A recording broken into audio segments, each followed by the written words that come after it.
Apesar de seguirem a mesma filosofia, Marco Aurélio era imperador e Epicteto era escravo. O fato de alguém da classe mais baixa tornar-se um dos grandes filósofos estoicos indica que o estoicismo não é apenas para a elite, é para todos. Parte da filosofia estoica é a habilidade de manter uma mente calma. Na verdade, os estoicos acreditam que os seres humanos em um estado de florescimento alcançaram a verdadeira felicidade, que sempre anda de mãos dadas com a paz interior. As obras de Epicteto revelam a importância da tranquilidade e que devemos valorizá-la mais do que coisas menores como dinheiro, reputação e até mesmo o corpo. Ele nos diz que uma mente calma não é alcançada tentando alterar e controlar nosso entorno, é alcançada pela forma como pensamos. A principal obra de Epicteto é chamada de Indiscursos, uma coleção de palestras que foram transcritas por um discípulo chamado Arriano. Este mesmo discípulo também compilou Enquiridio, que significa livro de bolso e é bastante fácil de ler e digerir.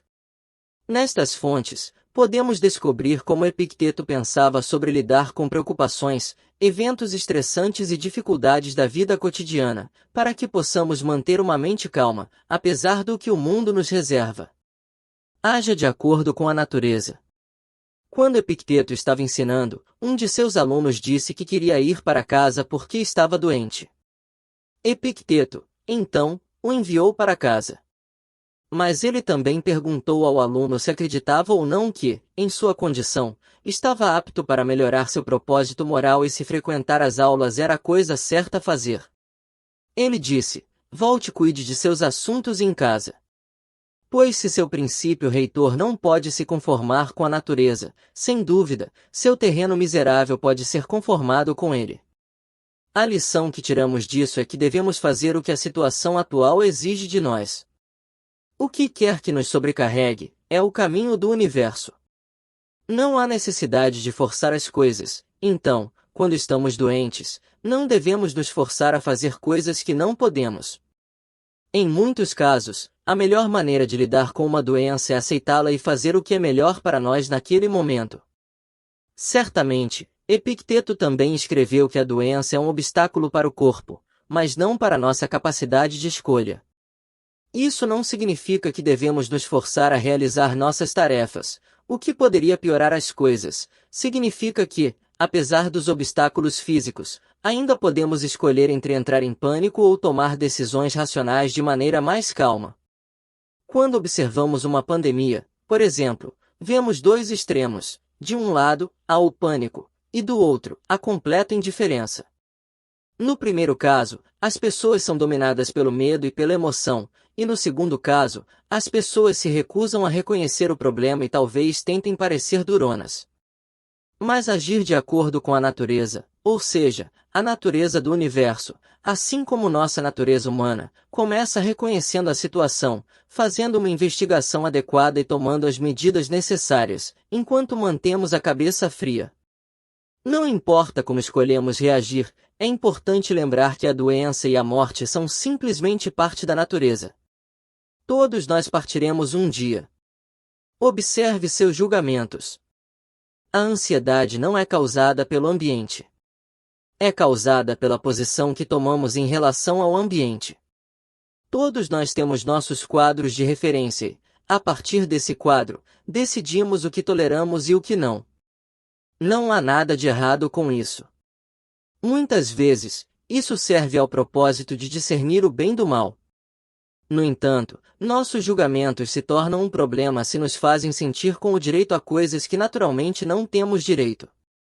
Por exemplo, podemos ficar zangados pelo resto da vida porque sentimos o direito a ter bons pais que nunca tivemos. Mas Epicteto aponta que não temos o direito de ter bons pais, apenas de ter pais. Isso é verdade para muitas coisas. Portanto, por que nos afligir por coisas que são completamente naturais? Cito: distinga dentro de sua própria mente e esteja preparado para dizer: não é o acidente que aflige esta pessoa, porque este não aflige outra pessoa, é o julgamento que ele faz sobre isso. Novamente, isso é importante quando enfrentamos a doença ou a morte. Essas coisas não são novas. Elas fazem parte da natureza, assim como a guerra e a violência, e devem ser abordadas com equanimidade em vez de forte aversão.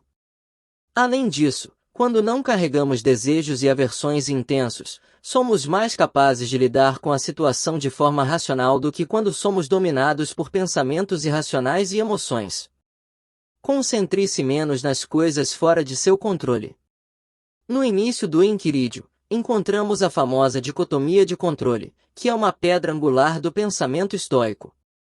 Ela enfatiza que algumas coisas dependem de nós e outras não, e que devemos nos concentrar nas primeiras e desprezar as últimas.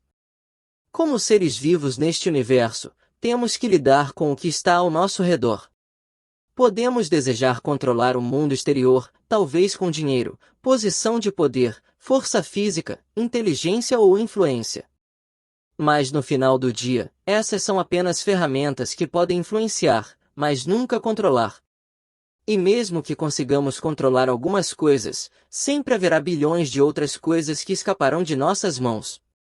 O que podemos controlar, segundo Epicteto, é nossa própria faculdade. E é nisso que devemos nos concentrar. O que acontece ao nosso redor não é tão importante. É mais importante o que fazemos com isso. Assim, podemos escolher concentrar nossa atenção em nossos próprios pensamentos e emoções, em vez de nos preocuparmos constantemente com coisas sobre as quais não podemos fazer muito. Isso não significa que nos isolamos completamente. Significa que desenvolvemos uma indiferença saudável em relação aos eventos externos para que não nos estressem tanto. Aqui é onde o amor fati, o amor pelo destino, entra em jogo. Porque há uma maneira melhor de lidar com o inevitável do que abraçá-lo. Obrigado por assistir ao vídeo.